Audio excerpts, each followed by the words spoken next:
పాత్రిక మిత్రులకి మీడియా సోదరులందరికీ నమస్కారం. సో రాజమండ్రిలో ఆర్పిఎల్, సో ఇది భరత్ అన్న, అద్దరపు వాసు, అలాగే రౌత్ అన్న, అలాగే కాబోయే శ్రీనివాస్ గారు ఎంపీ గారు అండ్ వీళ్ళ ఆధ్వర్యంలో ఈ ఆర్పిఎల్ జరుగుతుంది. సో స్టేట్ వైడ్గా పిల్లలు రావడం జరిగింది ఇక్కడ. సో అందరికీ అన్ని టీములకి ఆల్ ద బెస్ట్. అండ్ అలాగే మీరందరూ చక్కగా ఆడి మన ఊరు పేరు, మన కుటుంబం పేరు అందరినీ ఒక అద్భుతంగా, ఎందుకంటే నా బిడ్డ ఇగో ఎదిగాడు అని ఈరోజు నేను గర్వంగా చెప్పుకుంటాను. ఎందుకంటే ఇదే గ్రౌండ్లో షూటింగ్కి రావడం జరిగింది, ఇదే గ్రౌండ్లో ఆడుకోవడం జరిగింది, ఇదే గ్రౌండ్లో గెస్ట్గా వస్తుంటే నిజంగా చాలా ఆనందంగా ఉంది. అండ్ ఎందుకంటే ఇది చాలా అద్భుతమైన గ్రౌండు. ఎంతోమంది గొప్ప గొప్ప వాళ్ళు ఈ గ్రౌండ్ నుంచి వెళ్ళిన వాళ్ళే, ఈ కాలేజీలో చదివిన వాళ్ళే. ఎంతోమంది డైరెక్టర్స్ అవ్వచ్చు, హీరోయిన్లు అవ్వచ్చు, హీరోలు అవ్వచ్చు, క్యారెక్టర్ ఆర్టిస్టులు అవ్వచ్చు, రైటర్స్ అవ్వచ్చు, నిర్మాతలు అవ్వచ్చు, ఎంతోమంది ఇక్కడి నుంచి వెళ్ళిన వాళ్ళు ఉన్నారు.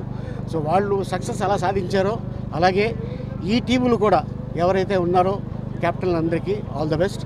అండ్ ఇంత అద్భుత అవకాశం కల్పించిన భారత్కి థ్యాంక్ యూ సో మచ్. ఎందుకంటే ఎక్కడి నుంచి పోటీ చేస్తారు త్వరలో చెప్తాను. అంటే రాజమండ్రి గుంటూరు నాకు కూడా తెలియదు. ఇంకా సీఎం గారి దగ్గర నుంచి పిలిపి వస్తుంది, రాగానే చెప్తాను నేను. సార్ పొత్తులు ఉంటాయి, నేను చెప్తున్నాను కదా. ఆ ఎలక్షన్ రోజున వెళ్ళి నొక్కుతారు చూసారా, అతను అసలు సిసల ఓటర్ మీరు, నేను కాదు. Thank you. మాట్లాడతా. మరి పవన్ కళ్యాణ్ గారు జిల్లా వస్తున్నారని చెప్తా ఉన్నారు. మరి గతంలో ఒకసారి రాజమండ్రి వచ్చారు, వచ్చిన తర్వాత ఏదో ఒక ఆఫీస్ ఓపెన్ చేశారు. మళ్ళీ ఇవాళ వచ్చి దానికి బూజులు దులిపి మళ్ళీ ఇవాళ అక్కడ మీటింగ్ జరుగుతుంది. అక్కడ తర్వాత మళ్ళీ ఎప్పుడు చేసింది నాకు సందర్భాలు తెలీదు. కాకపోతే నేను ఒకటే నా సైడ్ నుంచి, అంటే నేను ఆయన గురించి అంత మాట్లాడేంత వ్యక్తిని కాకపోయినప్పటికీ కూడా నేనైతే ఒకటైతే నేను చెప్తాను. ఇప్పుడు ఇవాళ బీజేపీ అనే పార్టీ ఆంధ్రప్రదేశ్లో 1% ఓట్ షేర్ కూడా లేదు. వాళ్ళు అధికార ప్రతినిధులు కానీ వారు కానీ మాట్లాడేది ఏంటంటే, మేము ముఖ్యమంత్రి రేస్లో మేము ఉన్నాము, మేము ఆ స్థాయికి మేము ఆస్పైర్ చేస్తున్నామని చెప్తా ఉన్నారు. మరి గతంలో జనసేన పార్టీకి 6-7% ఓట్ షేర్ వచ్చింది. మరి వాళ్ళు చెప్తా ఉన్నారు మా ఓట్ షేర్ ఇంకా పెరిగిందని.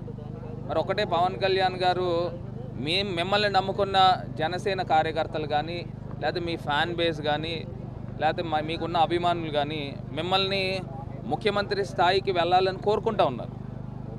మీరేమో నేను ముఖ్యమంత్రి అభ్యర్థిని నేను కాదు, నేను చంద్రబాబు నాయుడు గారిని ముఖ్యమంత్రి అభ్యర్థి కింద పెడతా ఉన్నాను, లేకపోతే వాళ్ళ అబ్బాయిని, ఇంకా ఎక్కువ మాట్లాడితే వాళ్ళ అబ్బాయిని పెడతాము అని చెప్తా ఉన్నారు. ఎప్పుడైనా పొలిటికల్ దాంట్లో ఒక ఫైర్ ఉండాలి. ఎవరికైనా ప్రజలకు సేవ చేయాలని అంటే మనం అత్యున్నతమైన స్థానంలో ఉంటే మనం మ్యాక్సిమం చేయడానికి అవకాశం ఉంటుంది. అంతేగాని పక్కన వాళ్ళకి మనం పల్లకీలు మోయడానికి మన కార్యకర్తలు, మన జనసేన నాయకులు, మీ నాయకుల్ని మీరు ఉపయోగించుకోవడం అనేది అది ఎంతవరకు అనేది మీరే ఆలోచించుకోవాల్సిందిగా కోరుతాం.